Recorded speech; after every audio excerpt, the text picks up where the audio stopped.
Bom dia, alunos da 901 e 902. Então, como combinado, hoje a gente vai estar fazendo a correção dos exercícios do livro, tá? Tanto tem algumas páginas que traz conteúdo, né? A matéria é dada. E tem algumas páginas que são interpretação de texto, né? Então, às vezes tem texto que tem 4 folhas aí só de texto. E aí a gente começa com a página 88 a 97. Foi a primeira do mês lá que eu coloquei na primeira sexta-feira para vocês. Então vamos lá. Trata-se de um texto, né, onde a menina vê a mãe e as irmãs indo ao cinema e fica muito triste. Aí quando o pai chega, ela vai contar pro pai, que ela sabe que o pai vai ajudar. Aí o pai pega ela e acaba levando pro cinema também. Então ela conta essa história, né, esse relato que aconteceu na vida dela, relato de memória. E aí vamos lá, número 1. Ao relembrar um acontecimento da infância, a autora revela os motivos que o tornaram especial. Aí a gente está na página 92 já. Quais são esses motivos? Aí mostrar o quanto o pai era uma pessoa importante para ela. Em que parágrafo isso é revelado? Letra B, no último parágrafo. 2. Ao ver o pai descendo do carro, a narradora diz: não perdi tempo. Rompi no pranto convulso. Por que ela resolveu tomar essa atitude? Que ela sabia que o pai escutaria suas queixas e a consolaria. 3. Leia estas afirmativas e assinale as que se relacionam ao que se pode entender sobre o pai dela. Primeira opção, pode marcar. Tinha uma personalidade forte. Não gostava de ver a filha chorando. Não media as consequências dos seus atos. Não tomava atitudes. Então, essa aí é a última, é a única que não vai marcar. 4.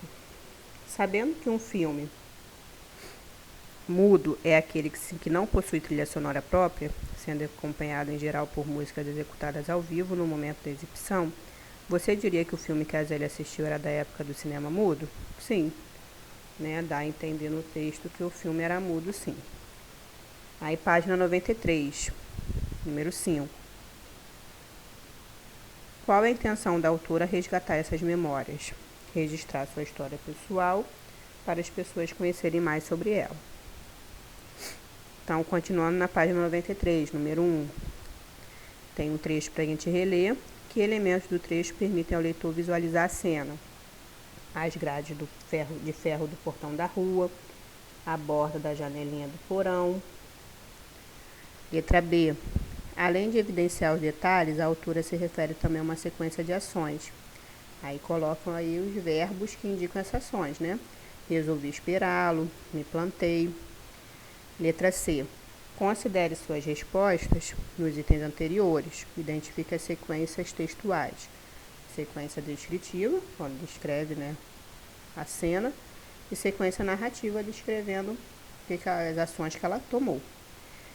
2. Em um relato de memória, em geral, o autor é narrador e personagem.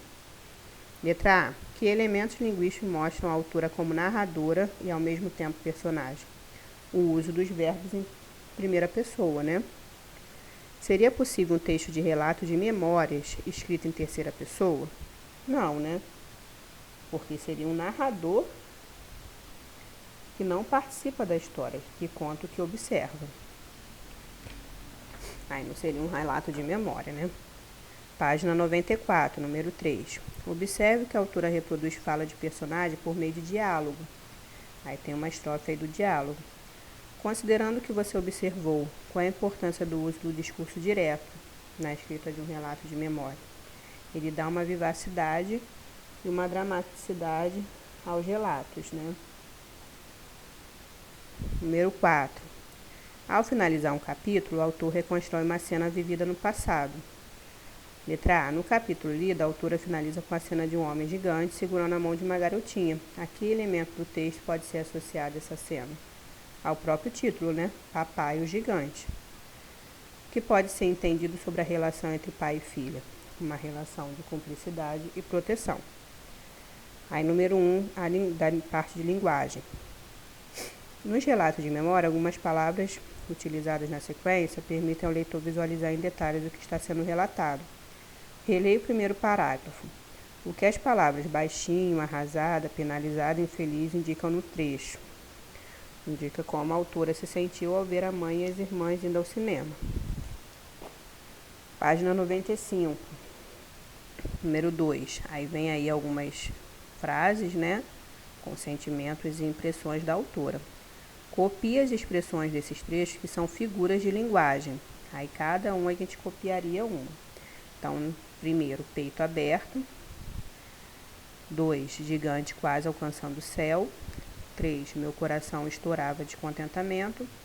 4, contra qualquer diabo que quisesse se apoderar da minha sombra.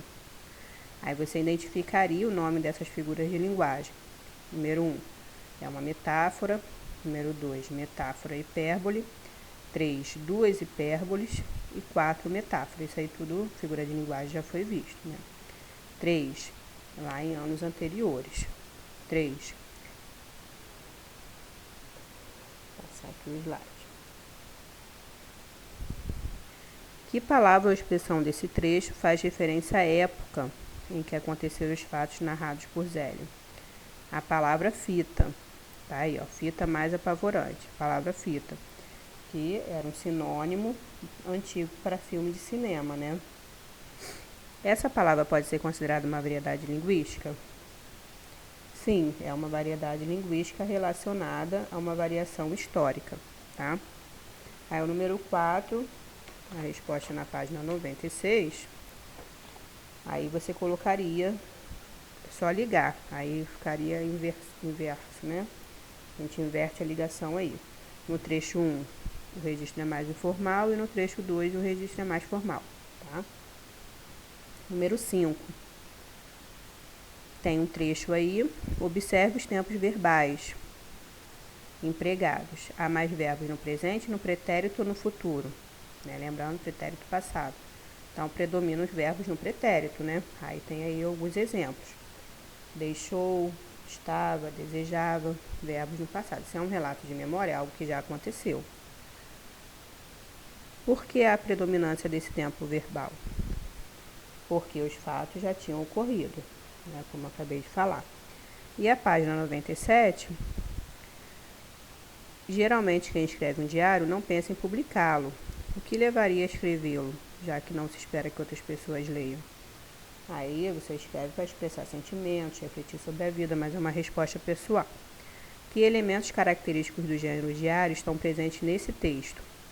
A data, a saudação e o desabafo, né, a confissão que a autora faz. 3. Leia as afirmativas e relacione ao gênero diário ou gênero relato de memória. Então, primeiro, tem como ponto de partida experiências marcantes vividas pelo autor. Memória e diário. Tem como ponto de partida experiências vividas pelo autor no passado. Memória.